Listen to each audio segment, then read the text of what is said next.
Halo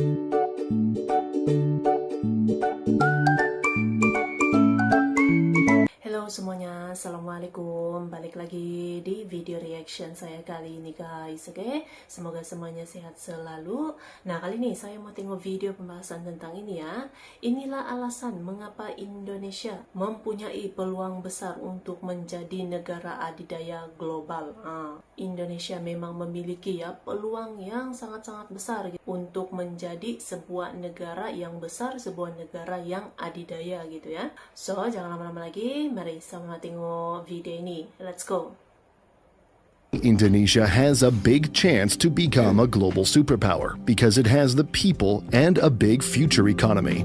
Indonesia's military has slowly become one of the world's largest armed forces. According to the Global Firepower, they ranked Indonesia in 2024 as 13 out of 145 nations. The archipelago nation is slowly becoming a military superpower, one that may one day rival that of China, India, and the United States. Today, however, Indonesia is still just one of many regional military powers. They have the strength that may rival that of some European countries or large South American military forces. But to understand just how big and strong Indonesia's military is, let's discuss its size, equipment used, and future plans. The first and most important factor of Indonesia's military is size and structure. Indonesia's military is big. It reflects the country's population and economy. Indonesia today has a GDP of about 1.48 trillion US dollars, as published by the International Monetary Fund, IMF, making it one of the world's largest economies. The country's population, on the other hand, sits at approximately 279 million people, which makes it the fourth largest globally. These two indicators are already important for a country's military might. For a country to have a big and formidable military, they must need a big economy and a huge amount of people. The economy will support a country's military equipment, whether they can buy state-of-the-art fighter jets, submarines, and tanks, or they have the resources and technology to build their own equipment locally. The population, on the other hand, is also important because it allows a country to deploy people who will use these equipment in times of war. These are simply the reasons why Indonesia has a big chance to become a global superpower, because it has the people and a big future economy. Now let's discuss the structure of the Indonesian military. The Indonesian military is more commonly known as the Indonesian National Armed Forces. The National Armed Forces is then divided into three branches: the Army, the Navy, and the Air Force. Each serves a distinct role in the military capabilities of Indonesia. The Global Firepower estimates that Indonesia currently has 1,050,000 military personnel, 400,000 of which are active, and another 400,000 are reserve personnel, and 250,000 are paramilitary. The Air Force personnel consists of 30,100. The Army personnel are about 300,400, and the Navy personnel sits at 66,034. Let's now talk about each of these branches and their capabilities. Let's start with the Army, which is the most vital piece of Indonesia's defense capabilities. The Indonesian Army has several equipment ranging from basic uniforms to handheld weaponries and ground vehicles, such as tanks and artillery. A big piece of what makes Indonesia's army formidable are its tanks and artillery. Its tanks are many, and they come from all across the world, some from Germany, Turkey, France, the Netherlands, and so on. The most famous as of yet is none other than Indonesia's Leopard 2 from Germany. In 2016, the Indonesian Army received the initial 8 units of a total of 61 Leopard 2A4 third-generation main battle tanks, or MBTs. These Leopard 2A4s are touted as some of Southeast Asia's most advanced and lethal battle tanks. These deliveries from Germany are part of a larger defense deal that includes 103 Leopard main battle tanks, 42 upgraded Marder 1A3 infantry fighting vehicles, as well as a selection of 10 specialized vehicles for armored recovery, mobile bridging, and military engineering, all sourced from surplus German army stocks. Besides the Leopard, the Indonesian Army also took in the Harimau medium tank as a result of a collaboration between PT Pindad and Turkey's FNSS defense system. systems. It was reported that unlike the Leopard 2, the Harimau medium tank combat weight is approximately 35 tons, which enables the tank to access less developed roads and bridge networks. The contract between the Harimau medium tank started way back in 2015, when the governments of Indonesia and Turkey agreed to co-develop the modern medium weight tank, or MMWT, for the Indonesian Army, anticipating a development phase of about 37 months with a budget of $30 million.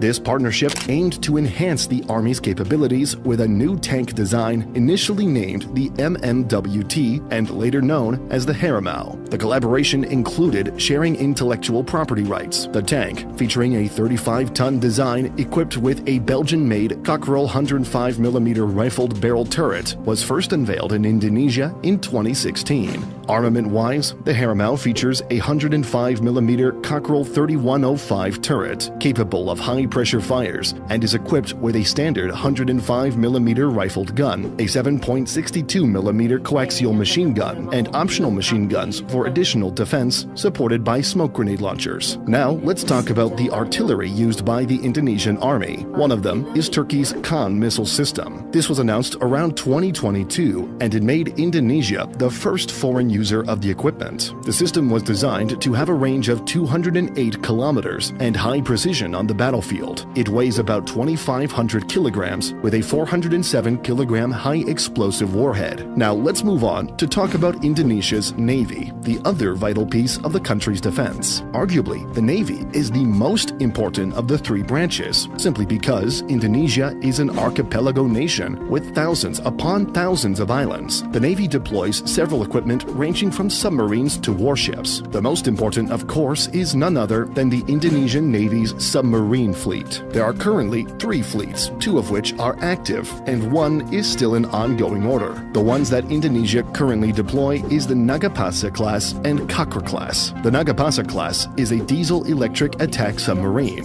It's part of a contract valued at $1.02 billion. The Indonesian Ministry of Defense and DSME collaborated on the construction of 3 Nagapasa-class submarines. DSME will build 2 submarines, and the third will be constructed by PT PAL in Indonesia, benefiting from a technology transfer. This will allow PT PAL to utilize both DSME and its own fabricated sections. The Nagapasa-class submarines are modeled after the DSME improved Shangbogo design, itself an evolution of the German Type 209-1400 design from ThyssenKrupp Marine Systems, TKMS. These submarines measure 61.3 meters in length, have a beam of 6.3 meters, and a draft of 5.5 meters, with a displacement of 1,400 tons. They are equipped with 4 MTU 12-volt 493 diesel generators, enabling speeds of up to 21.5 knots submerged and 11 knots when surfaced. Armament includes 8 torpedo tubes that are capable of deploying Black Shark heavy torpedoes and submarine-launched mines. The Cockerel class, on the other hand, is also a diesel-electric attack submarine. It was built by the Hovadswerke Deutsche Werft and retrofitted by Daewoo. It was commissioned in 1991 and rejoined the fleet in 2005. These submarines, measuring 59.5 meters in length and featuring a beam of 6.2 meters,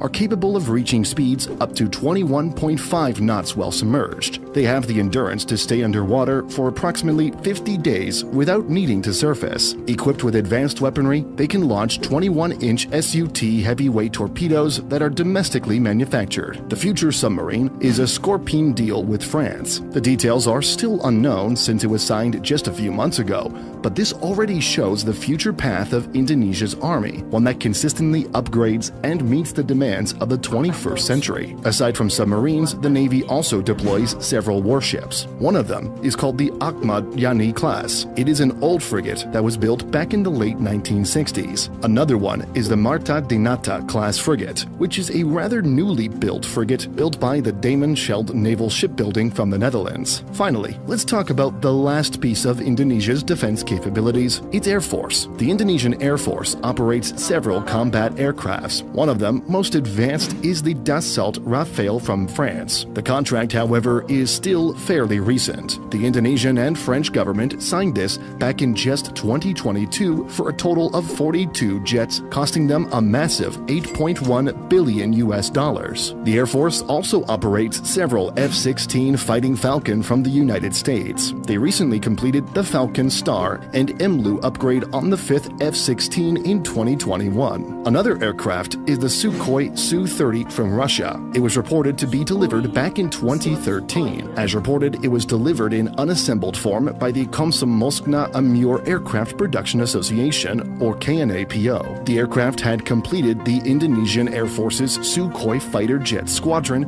bringing the total to 16 Su-27 SKM and Su-30 Mk2 planes, according to Xinhua. Furthermore, the Indonesian Defense Minister Purnomo Yuskiantoro was quoted by local media that Indonesia has invested around $1.17 billion on procurement of the 16 aircraft, along with ammunition, pilot training, and logistic packages. Now, we've discussed several key equipment deployed by the three branches of Indonesia's military. However, there is still so much more equipment that the country deploys. The final part in understanding how big they are is their military spending. How much does the Indonesian government spend on its military? They spend about $9 billion per year. In 2022, it was reported that they set aside $9.3 billion. Then a year later, it was reduced to just about $8.8 billion. However, they had also reported a $125 billion arms procurement budget plan in 2021.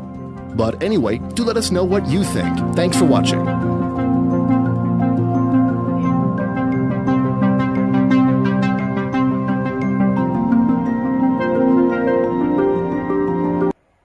Oke guys, itu tadi ya videonya ini. Jadi Indonesia memang memiliki ya peluang yang sangat besar untuk menjadi sebuah negara yang adidaya gitu ya, secara global gitu kan, dengan bukan hanya kekuatan militer lah, tapi juga dengan kekuatan lainnya seperti jumlah penduduknya pun sangat penting gitu ya, jumlah populasinya yang sangat banyak gitu kan. Itu pun menjadi satu kelebihan dan juga kekuatan Indonesia untuk menjadi negara adidaya lah gitu kan, dan kekuatan militernya pun semakin berada di posisi terbaik dan pastinya terus-menerus meningkat gitu kan. Jadi peluang Indonesia sangat cerah, sangat besar gitu ya untuk menjadi negara yang kuat dan adidaya ini, oke?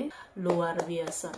So, terima kasih banyak sebab kamu sudah menonton video ini. Jangan lupa macam biasa untuk support channel saya dengan subscribe, like video ini, dan jangan lupa untuk komen juga, oke? Terima kasih banyak dan kita jumpa lagi di video seterusnya. Assalamualaikum.